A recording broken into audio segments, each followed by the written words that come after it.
everybody. In our last class, we discussed about little bit about tangent and normal, and at the end, I discussed about the definition of pole and polar. So I'm continuing from that part.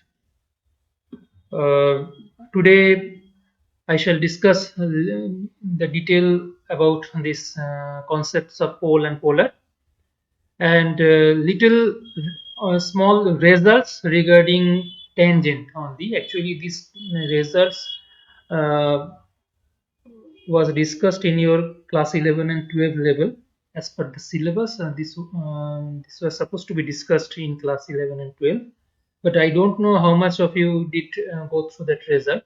So this is a kind of recapitulation. That's all. A small recapitulation of the results from the tangents. Okay, I discussed about the condition under which a straight line becomes a tangent to a second degree conic. And these are the today's discussion. This first part is actually the particular cases of that result. So over here, we are going to discuss the result that we want to find out the condition under which a straight line like y is equal to mx plus c would become a tangent to the circle x square plus y square is equal to a square. And we know that if we have a circle, so this kind of circle, and if we have a tangent, this straight line would become a tangent if the point of intersection, these 2 points of intersection coincide with each other. That means in this kind of case, if the point of intersection coincide with each other, then this kind of straight line becomes a tangent. In general, we shall have 2 points of intersection. So if we want to solve these two equations, just put this expression of y in this equation number 1, and after simplifying we'll get this kind of results. I'm not going to the detailed calculation because these are all known results in 11 and 12 level. And if this straight line eventually becomes a tangent line, then these two straight lines will then the point of intersection of these two straight lines will coincide with each other. And in that case, this second degree equation, this x square related term is there, x related term is there, and the remaining terms are constant terms. Okay, so in that case, this second degree equation will have two real repeated roots. Okay, in that case, the second degree equation will have two real repeated roots. And the roots, the condition under which this equation will have a root is that the discriminant should be is equal to 0. That means 4 square minus 4ac, b square minus 4ac must be is equal to 0. Okay. Now what is b? B is actually the coefficient of x over here. So coefficient of x is equal to twice mc. So this is our b square minus 4 into a into c. This is 1 plus m square is actually the coefficient of x square. This much. So 1 plus m square is the coefficient of x square. So this is a. And what is c? C is the constant term. This c square minus a square. So this is multiplied by c. So b square minus 4ac formula is applied over here. And after simplification, we get this type of result. C is equal to plus minus a into root over of 1 plus m square. So this is the condition under which a straight line becomes a tangent. A straight line like y is equal to mx plus c would become a tangent to the circle x square plus y square is equal to a square. And in future we shall use this result directly in different problems. Okay, so we will use this result as a direct formula. That means if suppose if we put now the expression of c over here, so in that case y is equal to mx plus c. C means plus minus a root over of 1 plus m square, and in that case the equation can be written in this way. Where is the expression. It can be written in this way, like say y is equal to m into x plus minus a into root over of 1 plus m square. So we can directly say that this kind of straight line is always a tangent line to the circle x square plus y square is equal to a square. Hmm? So this is a result for circle, and similar result can be deduced in case of parabola. So this is a parabola y square is equal to 4x, and if we go through that part, that similar deduction, you will be able to find the result that c is equal to a by m, and therefore you can say that just by putting c is equal to a by m in place of c in the equation of the straight line, you can say that y is equal to mx plus c. C means c is equal to a by m. That means y is equal to mx plus a by m is a straight line which is a tangent to the parabola y square is equal to 4ax. Got it? And I am keeping a homework from this portion. I am keeping a homework that suppose the equation of the parabola is not y square is equal to 4x. Suppose the equation of the parabola is x square is equal to 4ay. Okay, I am keeping this one as a homework. X square is equal to 4ay. In that case, find the condition under which y is equal to mx plus c, this kind of straight line, y is equal to mx plus c, this kind of straight line would become a tangent to the parabola x square is equal to 4ay. Got it? I am keeping this result as a homework. X square plus 4ay is the parabola and y is equal to mx plus c is the straight line. I want you to compute the condition under which this straight line becomes a tangent to this parabola x square is equal to 4ay. Is it clear to you? Hello? Yes, sir. Yes, sir. Okay, so I'm keeping this result as a homework. Next. Next is the condition of tangency under which this is the condition, this is the straight line y is equal to mx plus c. We want to find the condition under which this straight line becomes tangent to the ellipse x square by a square plus y square by b square is equal to 1. The technique is exactly same. We are just putting the expression of y and eliminate the expression of y from these two equations, and then ultimately we will get a second degree equation involving x, and then it would have two repeated roots. That's for which the discriminant must be is equal to 0, and then if we solve it, we will get the result that c is equal to plus minus root over of a square m square plus b square. That means we can say y is equal to mx plus minus root over of a square m square plus b square is the straight line which is always tangent to the to this ellipse x square by a square plus y square b square is equal to 1. And similar result holds in case of hyperbola as well. Just in place of plus b square, initially in case of ellipse we had plus b square, and now in case of parabola, in case of hyperbola we have minus b square. That's all. Okay. So this was the discussion that I wanted to conduct over here, kind of recapitulation related to the results of tangent. Now, now in our last class, I demonstrated the definition. I demonstrated the definition of polar and pole.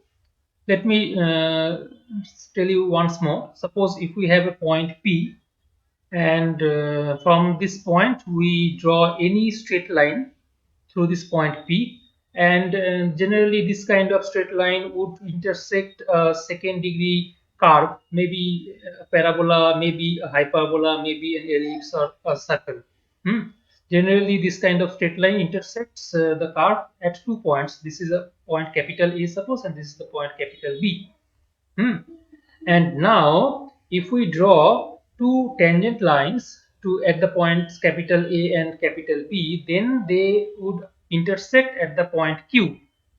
And now if we change or keeping this point P fixed, if we change the straight line AB in this way, in that case the point Q would describe a straight line, the locus of the point Q, this kind of straight line.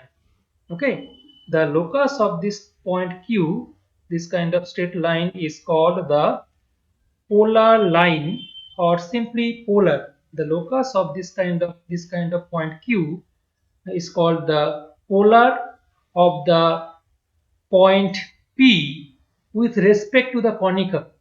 Conic over here I am considering an ellipse. It may be an ellipse, it may be a parabola, it may be a hyperbola. Therefore, the locus of the point Q is called the polar or the polar line of the point P with respect to this conic. So this line, okay, this orange line, bold orange line, this would be the polar of the point Q. And this point P, particularly this point P, which was a fixed point, this point P is called the pole of this polar line. This point P is called the pole of this polar line. Got it? So this is the definition of pole and polar. This point P is called the pole of the polar line with respect to the conic, of course. Why with respect to conic? Because if we change the conic, then of course the position of this polar line would change. That's why everything is defined with respect to the conic. Got it? And today I am going to show you the condition under which this kind of we want to find out the condition under which a particular point P becomes a pole of a particular polar line, or we will also find out the equation of this polar line if we know the coordinates of the point P. Okay, I am telling again, we will find the equation of this polar line if we know the coordinates of the point P, and conversely, if the equation of the polar line is known to us, we will find the coordinates of the point P, that means coordinates of the pole with respect to the conic. And we shall also discuss few more properties of this kind of polar line and the pole in this lecture if possible. So what is the condition? Let me show you the condition first. Condition means the equation of the polar line. Let me show you the equation of the polar line. You see from this picture, what we have, if suppose P is the point and we draw two straight lines we draw one straight line through this point P, and this straight line would intersect the point at the point capital A and at the point capital B. Okay, now we have to draw the tangents at the point capital A and capital B, and the point of intersection is the point Q. So we are actually interested on this point of intersection Q, the locus of this point of intersection Q. And we suppose that over here in place of Q in this book they have taken capital T in place of Q. They have taken the point as capital T. So no problem is there. So let's continue with this point capital T. Now you see, we are interested in the locus of the point capital T. Fine. Then we will require some relation involving the coordinates alpha and beta. Alpha beta is these are the coordinates of the point capital T. Hmm. And if we get such relation, in that relation, alpha is to be replaced by x and beta is to be replaced by y. Okay. Now you see over here, uh, over here, this is the point alpha beta. Let me minimize this picture if possible. I don't know whether it is possible or not. It is, yes, it is possible. Hmm. So over here,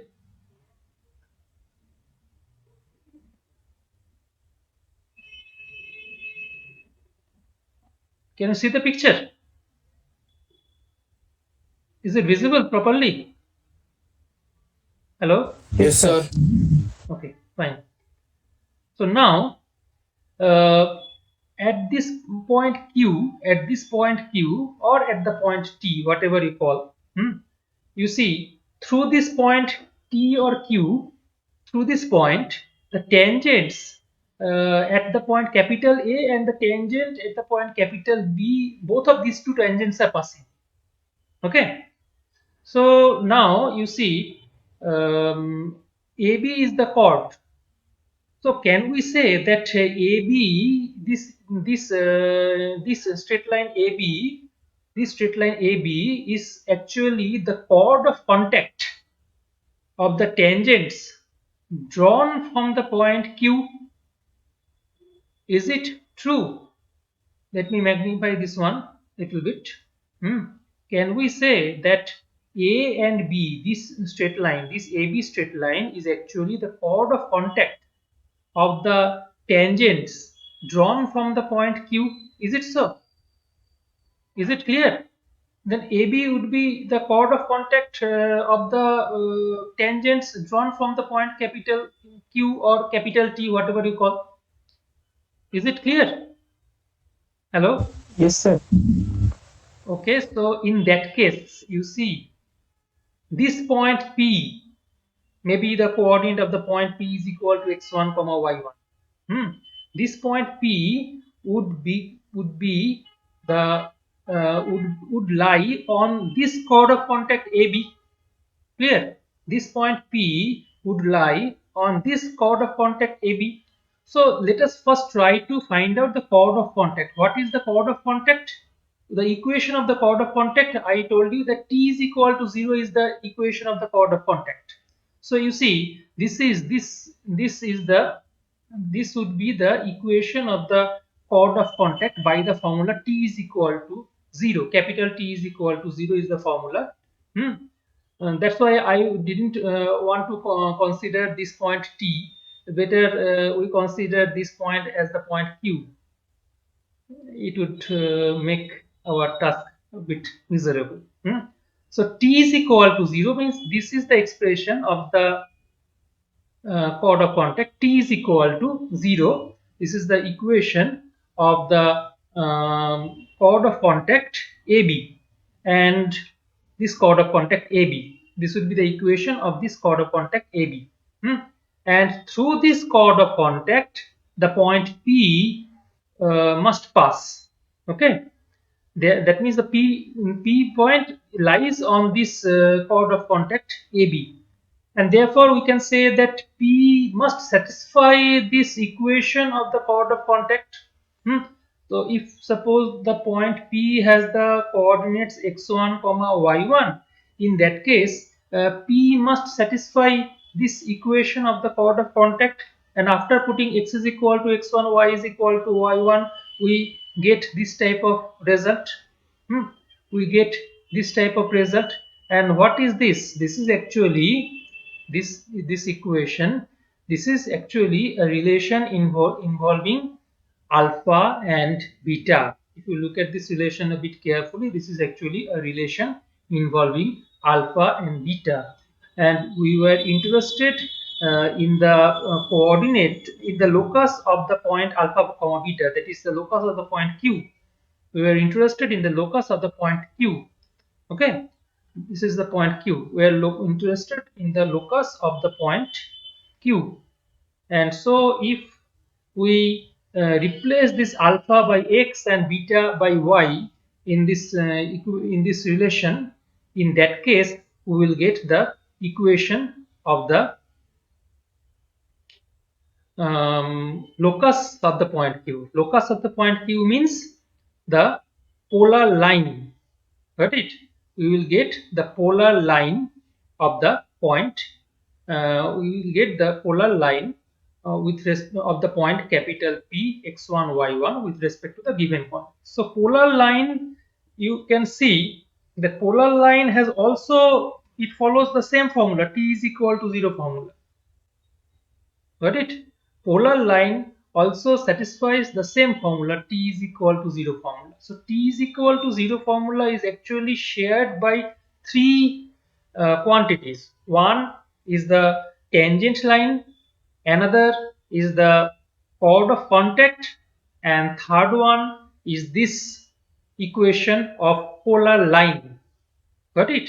With respect to a given conic. So these three entities or these three geometrical results are defined by the formula t is equal to 0. Now is it clear to you? Do you have any question?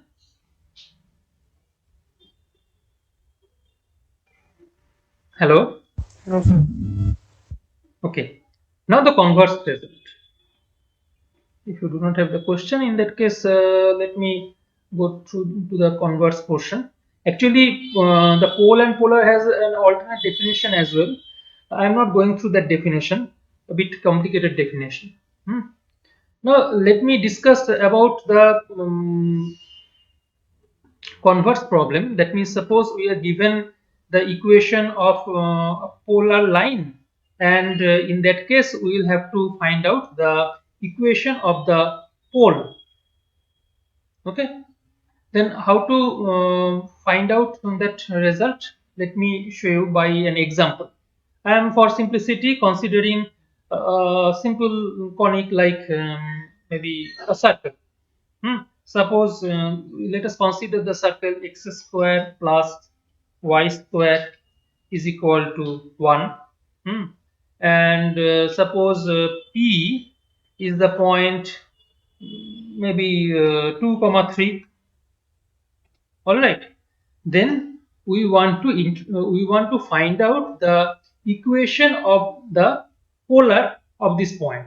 Then in this case, it is easy to find out the equation of the polar line by the formula t is equal to 0. But I am interested in the converse problem. That means, suppose a straight line is given. Suppose that 5x plus 7y is equal to maybe 12. This kind of straight line is given, and we want to find out the coordinates of the polar line, such that this second this line 5x plus 7y plus 12 would be a polar line of this point capital P with respect to the circle x square plus y square is equal to 1. I am discussing the converse problem. All right. Then you see, we know the equation of the polar line of a point P with respect to a curve. What is the curve? In this case, over here we can considering this curve as s is equal to 0, x square plus y square minus 1, that is the expression of capital S, is equal to 0. Then what would be the formula for polar line? Hmm? Polar line of the point P with respect to S is equal to 0. The formula would be x1 plus y1 minus 1 is equal to 0. This would be the formula for polar line of the point P with respect to the curve S is equal to 0. This is the this is the expression of T. Got it? So we will get this kind of result. Now this is the given straight polar line, and this is the second line that we got from the formula T is equal to 0, and therefore this line and this first line 5x plus 7y plus 12, both of these two lines must be identical. Because both of these two equations represent same polar line of the point capital P with respect to S is equal to 0. Okay, and so we can say these two equations must be identical. That means similar coefficients can be compared. Similar coefficient means over here the coefficient of x is equal to x1. So we can say that x1 divided by coefficient of x in this equation is equal to 5. So x1 by 5. That must be is equal to, now again we are comparing the coefficients of y. Over here the coefficient of y is equal to y1 and the coefficient of y is equal to 7 over here. And now we compare the constant terms. Over here the constant term, you see this expression should be written in this minus 12 is equal to 0. Everything has been shifted in on the left hand side.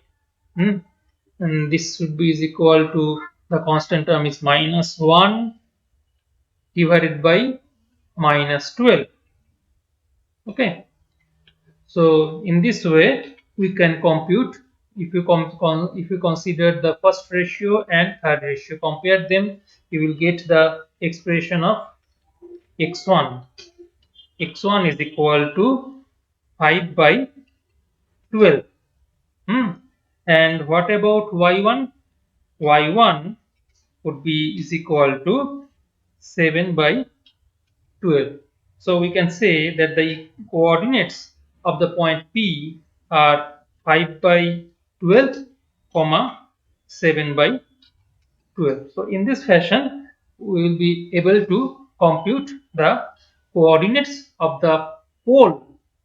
This point P is called the pole of a given straight line with respect to a given conic. Now we are going to discuss some results related to poles and polars, especially two results. Two results related to poles and polars, and I am discussing this result from the book of Ghosh Chakraborty in the chapter poles and polars.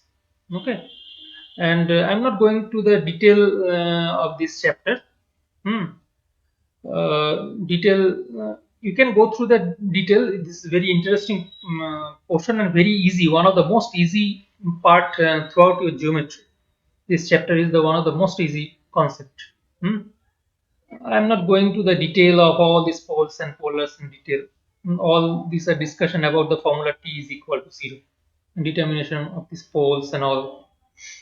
Rather, I am going to discuss these two properties.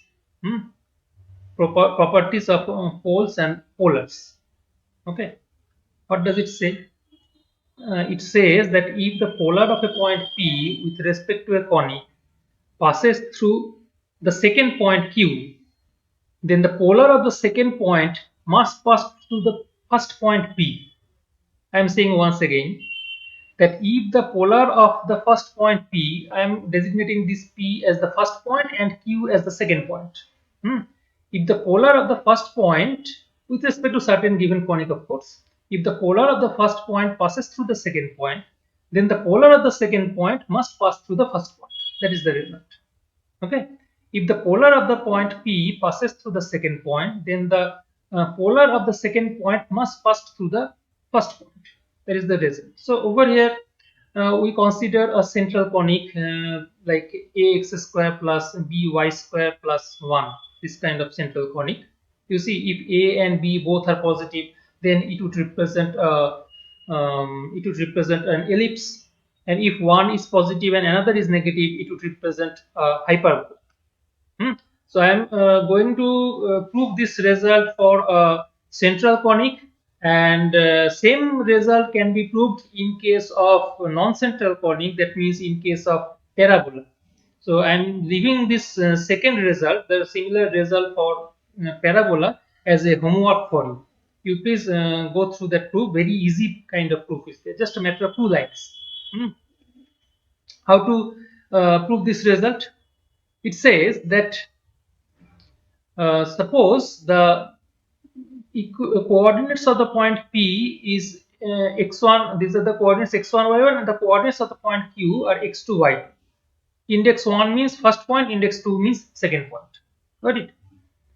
Now the polar of the first point P with respect to the this kind of conic ax square plus by square is equal to 1. This polar will have the equation, you see, ax x1, because over here we have ax square. So we shall have ax x1 plus, in the second term we have by square. So in this second term we will have by y1 is equal to 1. So this is the formula t is equal to 0. This is the formula t is equal to 0. This formula. This is the formula t is equal to 0, and this would be the equation of the polar line of the point P. That means polar line of the first point P. Polar line of this point P. Okay. And the question says that if the polar of the point P with respect to the conic passes through the second point Q. Polar of the point P passes through the second point Q. That means this polar, this is the polar of the point P. It passes through the second point. That means x1, y1. Polar of the first point passes through the second point. In that case, this coordinates x2, y2 must satisfy this equation of x1 plus y1 is equal to 1. It must satisfy this equation. Got it? So we are putting x is equal to x2, y is equal to y2 in this equation, and what we get? We get this type of result. We get this type of result. So this is a relation involving x1, x2 and y1, y. And we use the result that the second point lies on the polar of the point P. The second point lies on the polar of the first point P. Now we'll have to show that then the polar of Q passes through the point P. That means polar of second point passes through the first point. Polar of second point passes through the first point. Now how to show that result? You see, we already got this result. We already got this result. We already got this result. A x2 x1 plus b y2 y1. Then can we say, you see over here we can say that x1 y1 lies on a straight line. Ax x2 plus by y2 is equal to 1, because you see in place of x1 we are considering x, and in place of y1 we are considering y, and the remaining part, the remaining expression is just same. So we can say that this point p x1 y1, because of this result, because of this kind of result, because of this kind of result, we can say that p x1 y1 lies on this kind of straight line. Okay, and what is this straight line? This is actually nothing but the polar of x2 y2. Look at this expression little carefully. Look at this expression little carefully. Ax x2 is there, okay, and by y2 is there.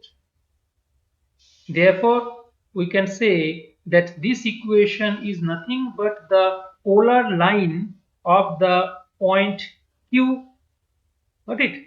This equation is nothing but the polar line of the point Q, x2, y2, and P lies on this polar line.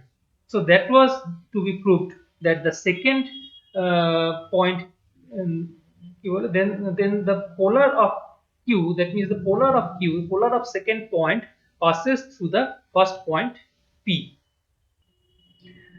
and this kind of points are called conjugate points. This kind of points like P and Q, this kind of points are called conjugate points with respect to the given curve. Over here, the curve or the conic is considered as the central conic. Ax square plus by square is equal to 1. Hmm. Now we are proving a similar result involving two straight lines. Okay, we are proving a similar result involving two straight lines. How to state this result? It says that suppose we have two straight lines. One is the straight line L, and other is the straight line L prime. Just these are the name of two straight lines.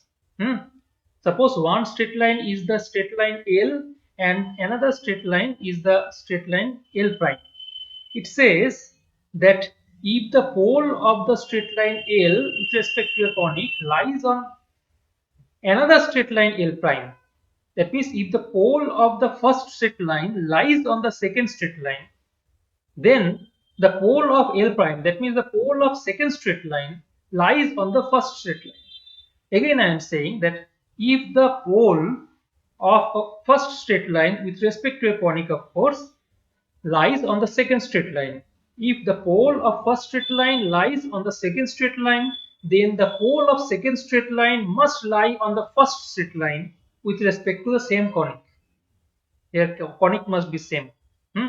So again over here I am proving the result with respect to a central conic, and the same kind of result I am leaving the same kind of result for a parabola as your homework. Over here you see, let us suppose that pole of the first straight line be x1 comma y1 and the pole of second straight line be x2 comma y2. So again over here 1 represents the first straight line, the index 2 represents the second straight line. Pole of first straight line means x1 y1, pole of second straight line means x2 y2. So the index 1 represents the pole of first straight line, index 2 represents the pole of second straight line. Okay. Now as per the question, as per this given information, uh, if the pole of the straight line L with respect to a conic lies on the second straight line, that means this pole x1 y1 lies on the second straight line L prime, then we will have to show that x2 y2 lies on the first straight line L. Got it? Then what is L prime? You see, L prime is over here, x2 y2 is the pole of L prime. In other words, we can say L prime is the polar line of x2 y2. Got it? L prime is the polar line of this second point x2 y2. Okay, and as because we know the coordinate of the point x2 y2, therefore we can compute the pole. As because we know the coordinate of the point x2 y2, therefore we can compute the polar line, that is actually the equation of L prime. And what would be the equation of L prime? The equation of the L prime should come from the formula T is equal to 0. Got it? So equation of L prime should come from the formula T is equal to 0 evaluated at the point x2 y2, of course. So this is the formula: a x x2 plus b y y2 is equal to 1. This would be the equation of the straight line L prime. Okay, L prime is the polar line of the point x2 y2. Clear? Now as per this information, if the pole of the line L with respect to a conic, that means the point x1 y1, if the pole of the line L, that means x1 y1 point, lies on L prime. So over here you see x1 y1 point, this point should lie on this second straight line. First point x2 x1 y1, first point x1 y1 should lie on this second straight line. That means the equation of this second straight line must be satisfied by this point x1 y1. Got it? So over here we are putting the coordinates x1 y1 in this equation. And if we put it again, we will get the same type of result that I got in case of the first result, first proof. That means a x1 x2 plus b y1 y2 is equal to 0.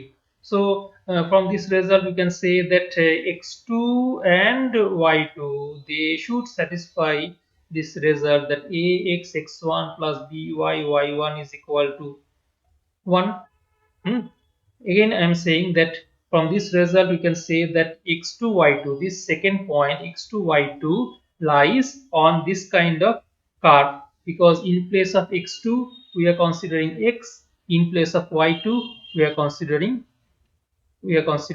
y.